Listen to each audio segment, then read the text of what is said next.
ঈদের আগে শ্রমিকদের বেতন বোনাস পরিশোধ করার তাগিদ দিয়েছেন বাংলাদেশ শ্রমিক কল্যাণ ফেডারেশন চট্টগ্রাম মহানগর শাখার সহসভাপতি মকবুল আহমেদ ভূঁইয়া।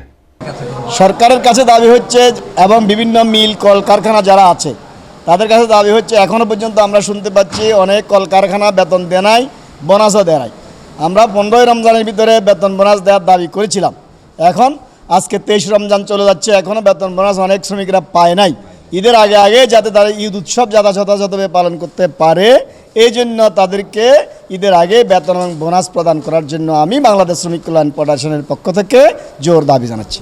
শুক্রবার বাদে আসর পাঁচলাইশ থানা শ্রমিক কল্যাণ ফেডারেশনের উদ্যোগে আয়োজিত ইফতার মাহফিলে শ্রমিক নেতা মকবুল আহমেদ ভূঁইয়া প্রধান অতিথির বক্তব্য রাখছিলেন। তুমি এই পথে চললে তুমি মুমিন, মুহসিন, মুত্তাকি, তুমি পরহেজগার, দিনদার এভাবে তুমি বিবেচিত হইবে। আর যদি তুমি এদিকে যাও, তুমি কাফের হবে, তুমি মুনাফিক হবে, তুমি ফাসিক হবে, এভাবে কি নানান ধরনের অভিধান, এই শব্দগুলো কোরআন ও হাদিসে আল্লাহ রাব্বুল আলামিন আমাদেরকে শিক্ষা হিসেবে দিয়েছে।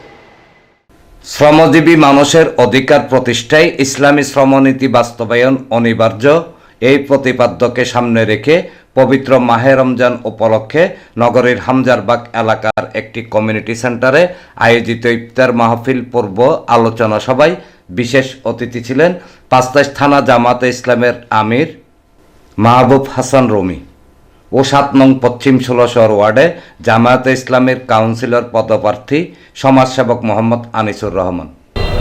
আমার জন্য দোয়া করবেন, আমরা আপনাদের জন্য দোয়া করি। আল্লাহ সুবহানাহু ওয়া তাআলা যে রমজান দিয়েছেন, বাকি সময়ে আমরা যাতে শবে কদর তালাশ করি, যে কোনো রাতে শবে কদর হতে পারে। এখানে বাংলাদেশে বেজোর হলে সৌদি আরবের জোর হয়, সেজন্য যে কোনো রাতেই বেজোর হতে পারে, সেজন্য 10 দিনেই আমাদের জন্য শবে কদর। আমরা একটা সুন্দর দেশ চাই, একটা সুন্দর সমাজ চাই, এমন একটা দেশ চাই যেখানে আমার পরিবার নিয়ে আমি নিরাপদে বসবাস করতে পারবো, আমি ভয় পেতে হবে না, আমার স্ত্রী আমার কন্যা রাতে 3টা বাজেও নিশ্চিন্তে দূরে কোথাও থেকে এসে ঘরে ফিরতে পারবে, সেই নিশ্চয়তা আমরা চাই। সংগঠনের পাঁচলাইশ থানা শাখার সভাপতি মোহাম্মদ আমির হোসেনের সভাপতিত্বে অনুষ্ঠিত ইফতার মাহফিলে মোনাজাত পরিচালনা করেন মাওলানা মোহাম্মদ হেদায়েতুল্লাহ।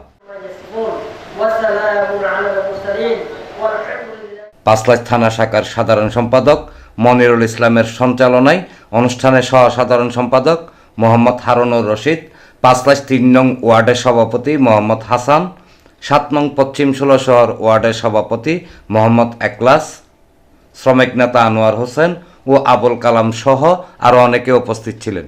আমাদেরকে সবাই সহযোগিতা করেছে আমাদের প্রোগ্রামটা বাস্তবায়ন করার জন্য। এজন্য আমরা সকল শ্রমিক শ্রেণীর যে লোকজন আছে সবাইকে আমরা আন্তরিক মোবারকবাদ জানাচ্ছি।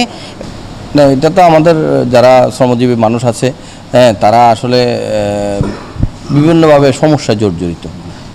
শ্রমিকদের কল্যাণে শ্রমিক কল্যাণ ফেডারেশন কাজ করে দেবে ইনশাআল্লাহ।